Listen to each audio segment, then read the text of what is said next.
So hi you guys, welcome to my Game Week 34 and 35 video. I'll also touch upon my up and coming Game Week 36, but first of all let's take a look at my double Game Week points for Game Week 34. Come on, get in, 91 points. That is how to use your wildcard, people. Celebrate good times, come on. Yeah, sorry, get a bit carried away there. Anyway, so my best players were Benteke, who I captained for the double. He got me 2 goals. Didn't really do a whole lot in the second game, but it doesn't matter. He wrapped up my points for me in the first game and got me 28 points overall. Then Kingy has done it again. How can we drop this guy, this single game week guy, for a double game week player? He just keeps scoring. What will we do? I know I'm going to keep him, but what are you going to do? Leave me a message below or contact me on Twitter. I'd love to know what you're going to do about Kingy. And of course, Hazard. He's looking like a must going forward for the rest of the season. He picked me up a whole 9 points. And there doesn't seem to be a week that goes by without a Spurs player scoring a goal. Luckily this time Eriksen picked me up a haul full of points, 11 to be precise. And as you can see, I couldn't have done any better with the people I had on my bench. My defence getting me a whole clean sweep of 7 points. 7! Across the board. I could not have asked for a better game week, not far after using my wild card. The only thing that's slightly annoying is how close I was to that elusive 100 points. I didn't think I'd see them this season and it's still looking like I'm not going to. But I'm not going to moan at 91 points this season at all. Now let's take a look at how I got on in my game week 35. So I picked up a points haul of 52 points in game week 35. It's not terrible, but it's not brilliant either. It's a bit of a come down after the 91 points of the double game week, but I still don't think it's too terrible for this season. Of course, it looks like I should have had Pickford in instead of Hennessy. He would have got me 3 points instead of the 1. My defenders actually turned out to be some of my best scorers this game week, with Vertonghen picking up 8 points and Yoshida picking up 6. Again, Eriksen picking me up the points with 6.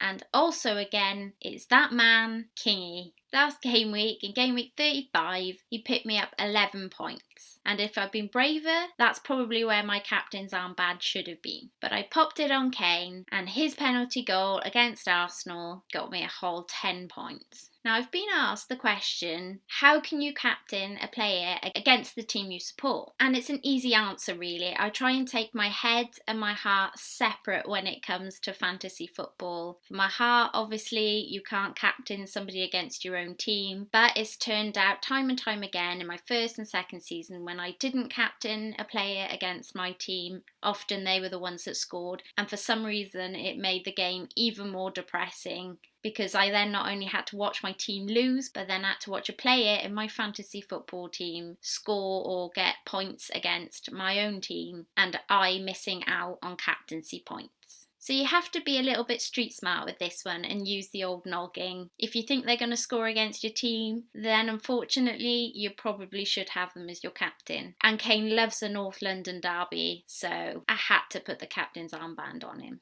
And that's what I picked up in game week 35. So I'll just have a quick chat to you now about what my plans are for game week 36. So here we are, the elusive game week 36, where most of you guys will be using your wildcard ready for game week 37. As you know, I had to use my wildcard a little earlier than planned because of price rises for getting the players in that I needed to get in and because of injury. It's worked out pretty okay so far, but it has left me a wee bit short of double game week players for game week 37. So I've been faced with a couple of options. That is not to play my bench boost during game week 37 and play it at game week 36 or in game week 38 instead. Or the second option was to take a hit and get in as many double game week players for 37 as I could without going too mad, obviously, and still bench boost as planned. So I posed the question to Twitter Sphere and there was an overwhelming response for yes, go for it, take take the hit and get in as many double game week players as you want for 37 and bench boost. Now that, coupled with the fact that there is a wildcard template flying about on Twitter that everyone seems to be following, I thought it might be a good idea to get as close to that as I possibly could, but with a few differentials thrown in, because you know what I'm like, I like to switch it up a bit. And then I could compare the two between my personal team, which has the ever popular front line of Costa, Jesus and Kane up front, and the all-important Ali, Sanchez and Hazard in midfield. So I thought, if I do something completely different in my YouTube team, follow the wildcard template that's out there, and then maybe I could do a little video to compare how the two of them have got on. Now, in case you're wondering, a little bit boring, I'm going to read out the quick list of what the template wildcard team is that's hanging about on Twitter, in case you guys have no idea what I'm talking about. So the goalkeepers seem to be Caballero or Cech plus Pickford.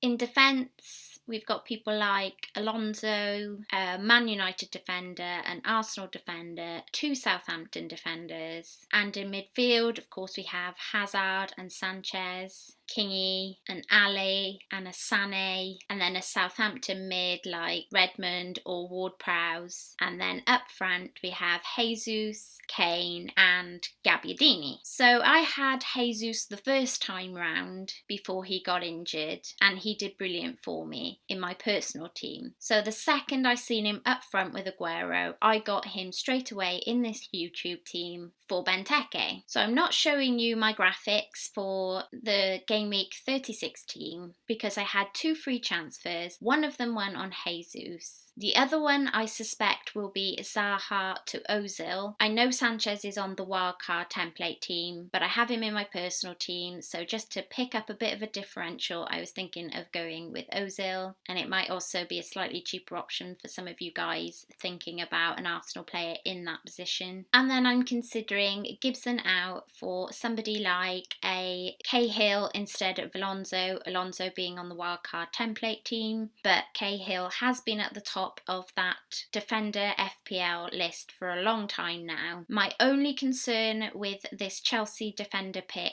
is that both of those are subject to rotation, with people like Aki and Terry probably showing their head towards the second from last or the last game, depending on whether the league is won or not. So by all means, leave me a message on Twitter or put me a comment below on what you think I should do about that one. Maybe you think I should stay away from a Chelsea defender and think about a Bertrand or a Monreal, who will both have those extra double game weeks but might not be so likely to get a clean sheet during them. However, both Monreal and Bertrand have attacking potential, so let me know what you think.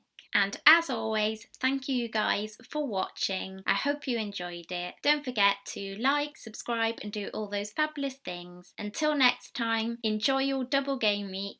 Nymphria out.